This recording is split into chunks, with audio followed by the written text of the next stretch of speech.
Welcome to another week of the DP World Tour picks and bets. Skylar, Hoke here, joined as always is my friend Tom Jacobs. Tom, how we doing? Yeah, good. Probably the worst betting week I can remember for golf. Definitely in 2024 for me. I know you were close with Guido last week. He just had a poor Sunday, right? But yeah, just nowhere near. Like not even close. And just you get events like that sometimes, and Porsche European Open makes sense. It's that one. There's a lot of trouble out there and ways to ruin a scorecard, right? But I guess the story of the week was what happened in Canada. Yeah, agreed. I mean, first on the European Open, I'm frustrated at the result because it did tend out to be kind of fairly obvious with Cantor and some of the guys even that were in the mix. But I really feel like there was probably a group of 10, 15 golfers you could have easily backed last week that did make a lot of sense that ultimately you land on, 5, 6, 7 of them, and not everything went our favor. I mean, a lot of things did go poorly from some guys, but to see a Bradbury pop, to see a Sean Crocker pop, to see a Cantor win, a Wiesberger contention, a Guido in the mix, like I expect those things at Green Eagle. It's just not always that they're on the betting card or not, but good Yeah. for Cantor to get through with that one. Yeah, I think the frustrating thing, Sky, is that like you've played Cancer a couple of times, I've played Wiesberger a couple of times. And for us to not really be there on the weeks where they both had a chance of winning on the back nine, like a little bit tough. But there's no surprise to see Wiesberger putting in contention. It's literally just been a good putting week away from doing so, and um, I think Cancer's brilliant, and to be honest, like I think he would profile perfectly for the PJ Tour next year. If that's a route that he wants to go, I mean, I could ultimately see him going back to Live if that path opens up again. But um, if he gets on the PJ Tour, I think he could really succeed, especially looking at what McIntyre did yesterday, and you look at the success that kind of like Ryan Fox is having in patches and Campillo and people like that. I mean, Laurie Cantor's every bit as good as those players. He just hasn't got the wins on his card yet until yesterday. Yeah, totally agree. I think, and what he's not contended, but done well in a major championship, showed off with some ball striking numbers that would, I think, translate incredibly well to stateside golf here. So, And you should have won Wentworth in the past, right? And that correlated pretty nicely to Canadian Open yesterday. So, yeah, I just think it's a good thing for Cancer going forward. but you're right, though. Story of the weekend. Shout out Bob McIntyre. Shout out his dad. Really, really cool. Amazing scenes. Overall, I think as we've done this show and a lot of these golfers, we just have a heart for rooting for these guys, whether we're on them or not. And we've always known the talent was there. And I just think the way he handled himself in contention, the way his game kind of evolved Sunday, needing to score again and have some better approaches on Sunday, did that after making everything in sight on Saturday, and just good for Bob. I think he's such a mental golfer in which just needs very good vibes in his life to play well. I think that's just kind of the golfer he is, and that's frustrating from a consistency standpoint. It's frustrating from a backing him when it seems like everything makes sense standpoint. The number wasn't terrible last week. A lot of people were on. Your co-host Matt, Vincenzo was on, and I think could have made a really good argument. I had wrote him up as a value report article guy, and just happy for Bob. I think it's really cool. You talk about that kind of happen to be comfortable thing, and I think there's nothing that kind of highlights that more than the fact that he's not playing Memorial this week. Just going home to literally get drunk, which I question. Like, I do think you should be riding the hot wave, but look, he probably looks at it as just like, I'm not going to win this week. I'm going to take a week off, and that's going to be his best prep for the US Open. If he comes and finishes, top 10 or even contends at the US Open, in a week's time, then, who was I to question it? It just feels very Bob McIntyre at the moment. I don't think he wants to be there long term, but I think now he's in a position where he's stuck, because like if he didn't win on the PGA Tour, he'd go, oh well, I gave it a go and I'm not quite ready to play over there and not comfortable. Now he's won and he's got his PGA Tour kind of locked up. Like, he's in a predicament. He's really got to commit himself there. So, not any way, shape, or form of criticism. I think some people don't want to do it. You hear pretty much every player that's played both tours prefers playing on the DP World Tour from a camaraderie standpoint, from just a homesick feeling standpoint. But yeah, I hope for Bob's sake that he can kind of settle down there and really feel comfortable now after he's got that win. Yeah, I wonder if the luxury of picking his own schedule will make a big difference. Yeah. Of, not having to play for the points and get into a spot where I don't know if he's to the caliber yet where he can pick enough to make sure you're locked up. Like next year, I wouldn't be shocked if he played like the minimum, and Yeah. just didn't worry about anything because nothing matters in Yeah, that like, he doesn't want to standpoint. play Myrtle Beach, doesn't want to play Mexico, right? Like, doesn't want to play these events, but feels like he has to. And you're absolutely right. Like, if he can just go and play the events where all the DP World Tour players that he's used to playing with are playing as well, then I think he'll feel absolutely at home, right? And I hope that's the case because he's a brilliant character and someone that we should absolutely be supporting. Just hope he figures it out because it would be a shame that the mental side got the better of him, I think. Yeah, but no, super proud of him.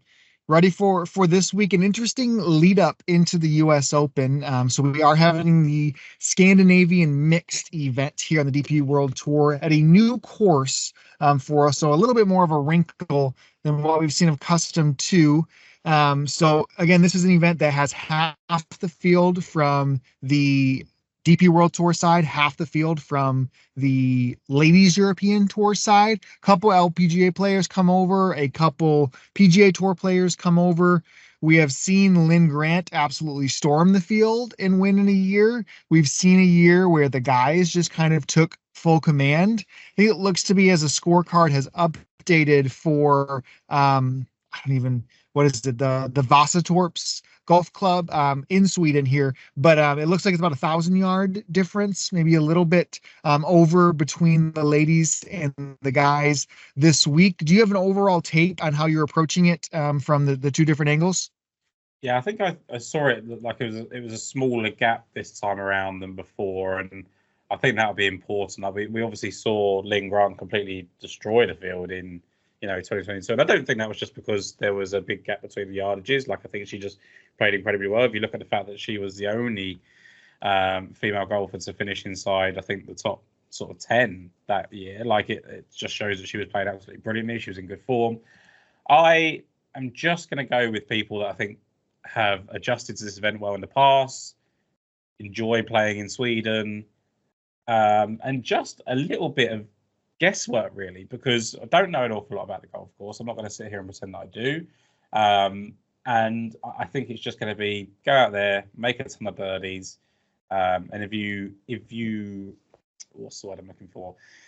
If you embrace the event itself, I think you'll play a lot better. I think there'll be a lot of players there that you can tell by the field. If there was some really high profile players there, you could sort of say, well, they probably don't really want to be playing it, but they feel like they have to. Whereas I think the field that we've got suggests that everyone's there ready to kind of prepare for this field. So I think we're in for a good event. It's a great viewing event. It's just not a brilliant betting event. Yes, I would be in agree. Yeah, I mean, I would love for a perfectly mixed leaderboard to see on Sunday to have everything align. It's hard a little bit when I mean, the gap probably from the LET to the LPGA is pretty substantial, Yeah. probably bigger than the PGA to DP World Tour Yep. type of thing. So a PGA LPGA event could be very intriguing in this format. But you also get a weaker overall DP World Tour field. So I haven't gotten into the weeds as much because even though it is the gap, I think 1,000 yards, a little bit less, it's not the lowest of the 3 years. It's kind of right there in the middle, and it's a little bit more stretched out. I think it's 6,300 for the women, a little over 7,000 still for the guys. So a little bit of a longer course.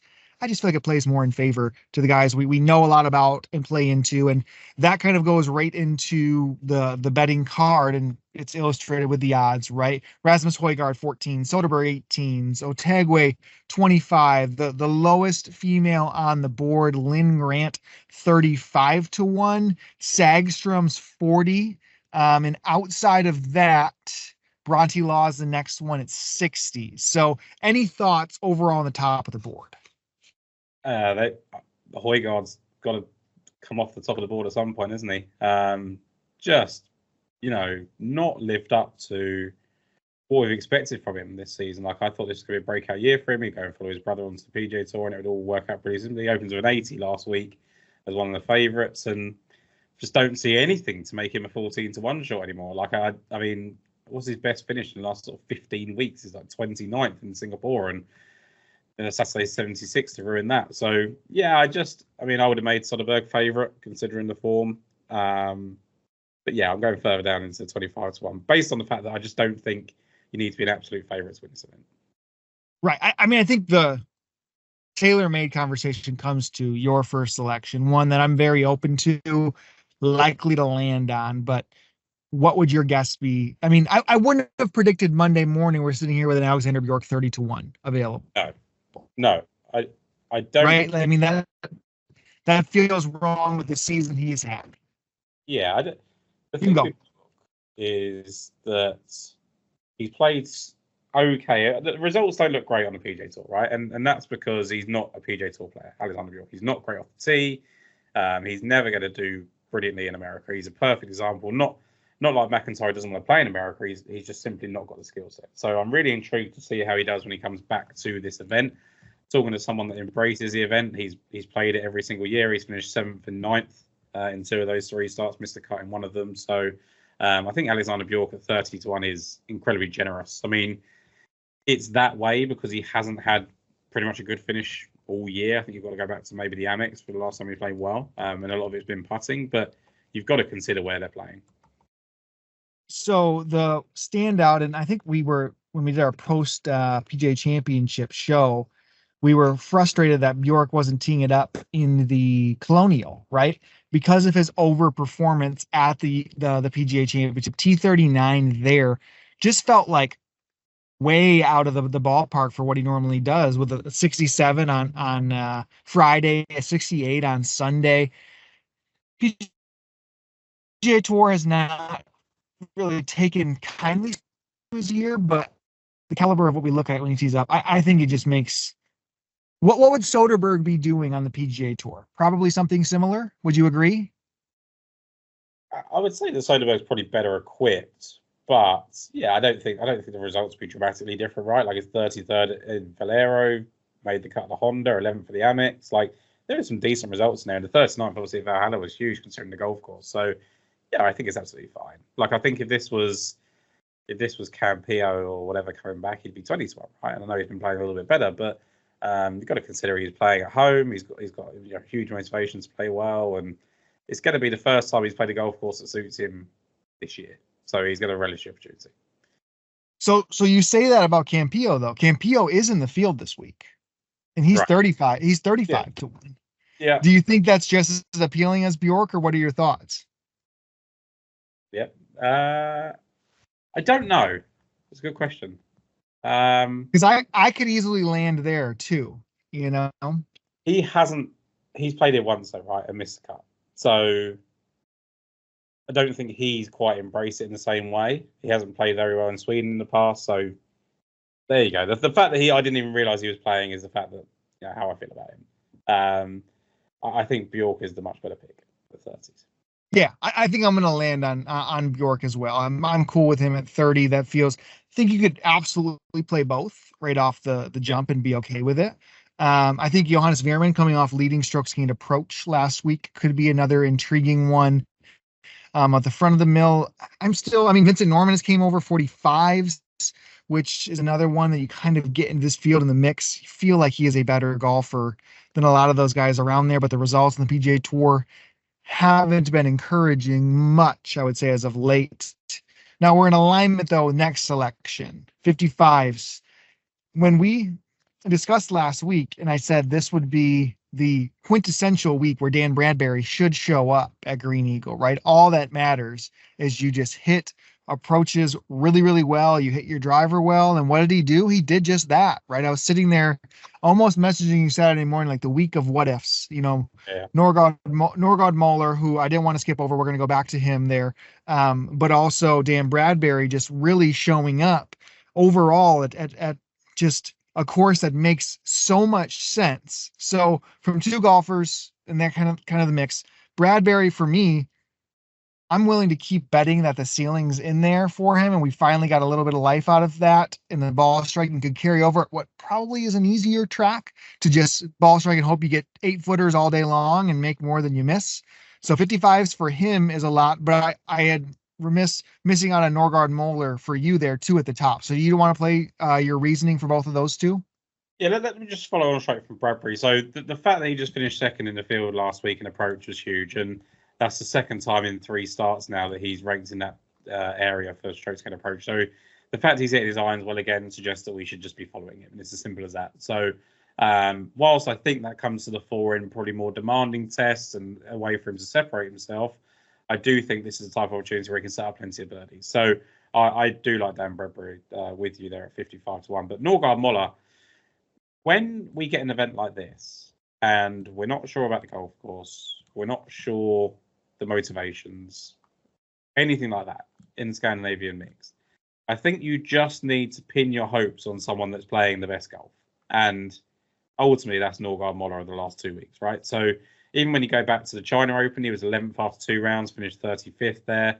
Then he finished second 2 weeks ago in the Sadao Open. He was never outside the top 4. And then the European Open, never outside the top 4 again last week, finished 4th. That's 8 rounds now where he's been 4th or better, over the last 2 weeks. So I can't see a reason why Norgard Møller can't compete. It feels like a very friendly place to get your first win, right? 10th and 21st in 2 starts in this event as well. I think he was 5th going into the final round in 2022, and he was the first round leader last year as well. So playing closer to home, I mean, it's obviously not. He's from Denmark and this is Sweden, but it's close enough. It's Scandinavia, and I just think if you're playing this well at this time in an event that should be relatively easy, then everything should align for Norgard Møller there. I had a little reflecting overall on my appearance of the guy being too hard on the guys. I was able to bet Xander Schauffele at the PGA Championship, despite everybody and anybody saying he couldn't win. Why do I have to be as hard on Norgard Møller, on Cantor, on Mansell, on all these guys when things line up as well as you're talking about this week? So I think it's a great pick. I think with Xander, it's like, look, this guy's been the best tee screen player for 2 years, or one of behind Scheffler, right? For 2 years, he's playing brilliantly. All the stats suggest that he should have won a couple of times. Like with Møller, you haven't really got yes, he's definitely going to win, but he is just simply playing really good golf. And when you've got so many question marks on the market, Yannick Paul, Jesper Svensson didn't play very well last week, and he's got the sort of home crowd pressure. Alex Fitzpatrick's been fine. I mentioned Campillo not even realising that he was playing, so that is a miss on my part. But I just think, I was going to go with Connor Syme, and I just thought, what is there about Connor Syme that's not there for Norgard Møller? And we've got 2 back-to-back 4th place finishes. So, sticking with Møller there. Yep. 100%. Mid-range, anybody else that you're looking through?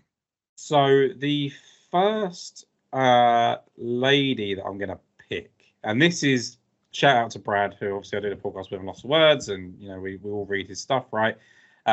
Brock Estrup, Nicole Brock Estrup, played and won at this course in 2015. And not only that, but she finished 3rd last week on the LET, and that was also in Helsingborg. And I think that's a massive thing that she was here last week, played well on her own tour, winner on the golf course. She has missed the cut both times that she's played this event, which is a little bit disappointing. But just at that 65-1 number, double the price to Lynn Grant. Obviously, she's a former winner, but I think just having some of that course knowledge is going to be huge. So she was the one that first came for me off the ladies' picks. Yep. She makes sense there. I'm pretty far down there. From a ladies' standpoint, Manon De Roy is in a ton of really good form. One of Jude's favorites. She's now ripped off, I think it's 4 consecutive top 10s, including a win recently. Johanna Gustavin has 3 consecutive top 10s, another top 15 there. I was always a sucker for Rusine Bouchard, who now is a little bit, she's way down the odds board there. I'm just kind of going through as my thought process for the ladies' side. But she was right there with a Thiathetical in a lot of the write-ups that I was kind of working into, a couple of years ago. And now we've seen the vast difference of their careers. But that really, I mean, for me in the mid range, I'm going to go pretty speculative on the board. I think Sean Crocker got cut way too much in the odds market for what he had came into, but again, showed some life last week overall. But we align on a long shot to here. I think he's still available. 200s here in the States, 200 still overseas for you. Yeah, absolutely. Just one more lady mentioned. So Gabriella Cowley has been brilliant in this event the last couple of years. I think 5th and 15th. She's playing really good golf. She's got 2 top 3 finishes in her last 5. I'd love the fact that they were playing at the same golf course. I think she'd be a hundreds one, probably shorter if that was the case. But the way she's been playing is great. So I think that's one to keep in mind. But yeah, the long shot that I think we're aligning on here is Garrick Porteous, who for me just stood out. Like I was looking at the form as I do, and you see a recent win, you go, okay, well that was on the Challenge Tour. What's he done since then? Well, he was 27th 2 starts later. He was 8th going into the weekend in Spain and just didn't quite hold on. Then he gets to the DP World Tour and he misses a cut in the Sadao Open. You think, okay, like steps back up and doesn't quite manage it. But he opened with a 74 there and closed with a 66, just missing the cut, which I thought was huge. And then when you look back at last week, he finished 8th and he was 4th after rounds 1 and 2. 3rd round 77 there kind of halted him in his tracks. But yeah, this just looks like a player, Sky, that is playing at the top level of the Challenge Tour over the last 5 weeks or so. And I don't think there's going to be too much of a gap in terms of that quality of field in this. So, yeah, I like it. Yeah, I mean, without the 77 on Saturday, right, could have easily elevated. We've seen guys do this from the Challenge Tour straight into contention. Rasmus Norgard Peterson was what, 33s last week? Yeah. Like he would have played well. He's probably going to be budding up as a favorite. Not to say Porteous had nearly the same year of which he has, but a recent win and then contention on the DP World Tour is a good candidate for somebody to run. Just looking at like the profile of winners, sorry, Sky, like we, it's Jonathan Caldwell and Dale Whitnell, like it fits that, right? Like it just feels very much the same type of player, like a little bit of a journeyman type player. Obviously, Dale Whitnell was coming good, playing some good golf. Caldwell very much fits in that category. Like I think that works, and he's an experienced player that would just relish being on a DP World Tour this week. So definitely the sort of player you want. Yes, 100%. Kind of plays into the way we go after things. One of my favorite parts about the summer golf, college golf wrapping up, PGA Tour U has done a great job of incorporating guys around the world. Of course, Jackson Coyvin is going to be in the Memorial this week, who was a freshman of the year, won about every award. Corn Ferry Tour, this is when Adrian Dumonte Chussart got his start on the Corn Ferry Tour, winning in his first event and then getting into Ryder Cup fringe consideration. We have a couple guys who recently just turned pro who are in this field. I guess I'm assuming they're turned pro. They might have just got sponsors exemptions or amateur exemptions into this field. So I might be misquoting there. But there's just so much juice, I think, in amateur golf that it's hard to compare. And when they hit it early and they're at the odds that they are, I think it's always worth discussing and seeing if they can carry over that type of form. So first one, and Brad caught an absolute steal with Matt's EGE, who is 25th in the world in the WAGR rankings. He was 18th at the Stroke Play Championship. He had won 2 events earlier this year, or co-medalist, and 2 of them. He was thousands when he opened up. He is now in the, I think, 275 range in your side over the pond. For us, he is like 160s, a little bit longer. That maybe not every book is out yet. He was at East Tennessee, if I'm not mistaken. I think that's where McIntyre went too, didn't he? He went 1 year of golf. He might have gone to Kennesaw State. No, he went to McNeese. They're all in the same colors, same area of the country. But so Matt Eags was somebody that I thought, but the one that I'm very intrigued on and going to bet at 500s is Adam Wallen out of Ohio State University. He top 10 the NCAA of individuals last week, where he took Jackson Coyvin, who we talked about, 2 final holes in their match, and then Gordon Sargent. He had done that against Vanderbilt. 2 took him to the wire. Now, his year wasn't nearly as good as what Eags is. He's a top 100 amateur overall, but a lot of momentum carrying forward. He's also representing the home country when he is teeing it up this year over there. He's from Sweden. So, I mean, he was the 54-hole leader in individuals. He was this close to getting a spot in the Masters. 500 to 1 in this field. There's a lot of questions. I mean, this was the Aberg Norman event a few years ago, right? I know it didn't come to fruition, but not that long after it was for those guys. So I like to be early. It's the perfect event for that sort of thing, right? Like, I just think if you're ever going to take a shot on these types of players, like we like to do it regardless. We'll do it at the Porsche European Open. We'll do it at wherever, right? But I think in an event like this, where it's a fairly friendly atmosphere, good split, a lot of focus on it being, a co-sanctioned event, I think it's a great time to take a player just starting out their career. So absolutely love the fact that those two have been flagged, and obviously you're happy with the 500 to 1 shot there. So the other one, and I mean, we always give our friend Brad some love. Michael too is another one who is kind of bang on with a lot of it. There's on the ladies' side, there is another one who's I think she's a thousands as well, or Tengren. So she just recently graduated. I think it's Meja Meja, where she came pro just recently. Or she might even still be in it. Second after her first 18 holes within top 10 in her second event. She didn't play that well the rest of the stretch. But another girl who was getting a shot after being high in the Wagger rankings, I think she was top 30, and then teeing it up here. Maybe she might be one if you get into the markets where they split it off for men and women. I might take a peek there by the end of the week to see if we can get kind of a steal on basically the exact same story at the women's side. But when you do it from the entire field aspect, it gets a little bit more difficult, I think, to overcome all of the men too. Yeah, 100%. I agree. Look, I've got 1,000 to 1 shot for us here, Sky, and it was the first person I bet on this week. I think I sent you a message. I definitely sent Brad one. We were exchanging messages on this morning.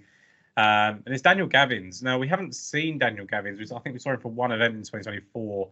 And I was looking for whether it was an injury or just, I mean, he had a really bad year on the course last year. When I looked at it, he was interviewed in Abu Dhabi, I think it was, and he was basically saying he was, took some time off to try and get his game right because he was struggling with that. And he also found out that his dad was struggling with cancer. And then it transpired that he did unfortunately pass away, his dad, and I think that's why he's taken the time off. Now, you don't know how people are going to react when they come out for the first time, right? But when there's a very definitive reason as to why someone's been struggling, I always think let's have a look at, because this is a golfer, Sky. Let's not make anything about it. He's a 2-time winner on the DP World Tour, 2021, 2023. He's 2 sixth place finishes at the Alfred Dunhill Links. He loves to repeat form. And he is one player that's definitely thrown himself into this format because he's finished 15th and 12th in the last 2 years here, where he's 5th going into the weekend the first year and grew every round last year. So I love that about him. And I also love the fact he finished 10th in the Dormy Open, which is also in Sweden on the Challenge Tour. So he obviously likes this part of the world. He tends to repeat form wherever he goes. So look, it's been a long time out, and if you go back to all the way through last year, his form was absolutely horrific as well. So even prior to the situation with his dad, so he could just be not playing very good golf, and there is literally no reason for it other than just struggling. But I'm willing to give him a chance at 1,000 to 1 in a format where it does allow sort of a long shot winner. Yeah, I mean, it absolutely allows for it. I think the argument can be made that something's crazy going to happen. I mean, I will never ever get on you, especially the way you let me roam with my long shots, that you have freedom for years to make these work, Tom. Yeah, I mean, look, I've got 1,000 chances to make it happen, haven't I? So, yeah, it's definitely a shot in the dark. And look, full, spoiler alert, expect him to miss the cut or even withdraw because it's been such a hard time for him, and wouldn't want to make light of the situation that he's obviously been through. But just based on just looking at who has thrown themselves into the event, who's liked playing in Sweden, who can win, where he's shown all three of those things in the past, and he's 1,000 to 1. So I'll give Daniel Gavins a shot this week. Awesome. I'm going to give a shout out to all of our audio listeners. You can find us on Daily Fantasy Sports Picks and Bets, The Mix. We appreciate your love, support, kindness. Finally, we had a week that didn't go our way on the betting cards. We did get a group sweat with Guido, which was fun. But ultimately, we're had knock on wood, a so far really, really good 2024, and let's continue that rolling for the year. So, Tom, if you want to go through your betting card for us one more time. Yeah, so for me, it's Nicholas Norgard Møller kicking things off at 25-1, Alexander Bjork at 30-1, Dan Bradbury at 55-1, Nicole Brock Estrup at 55-1. I think it's also worth looking at Gabriella Cowley in that in the women's range as well. Garrick Porteous at 200-1 and Daniel Gavins at 1,000-1. Love it. Love it. So, yep, with you on alignment pretty much everywhere. So, Alexander Bjork 30-1, Dan Bradbury 55-1, Garrick Porteous 200-1, and then Adam Wallen, that's spelled Wallin, 500-1. That's at a spot where you get 6 places on the each way. Probably get him in the first round leader market too, up to top 20. And they're going to look at Maja or Tengren, maybe in the ladies only market, as we can see, just depending on where that price kind of lands out overall for her. But that puts a close on the Scandinavian Mix for us. Next week, Tom, is the U.S. Open. Not as much of a representation from the DP World Tour side, so we'll probably be off next week and then kind of wrapping up June here as the DP World Tour gets in its full swing. So thank you all again, as always, and we will catch you in a couple of weeks.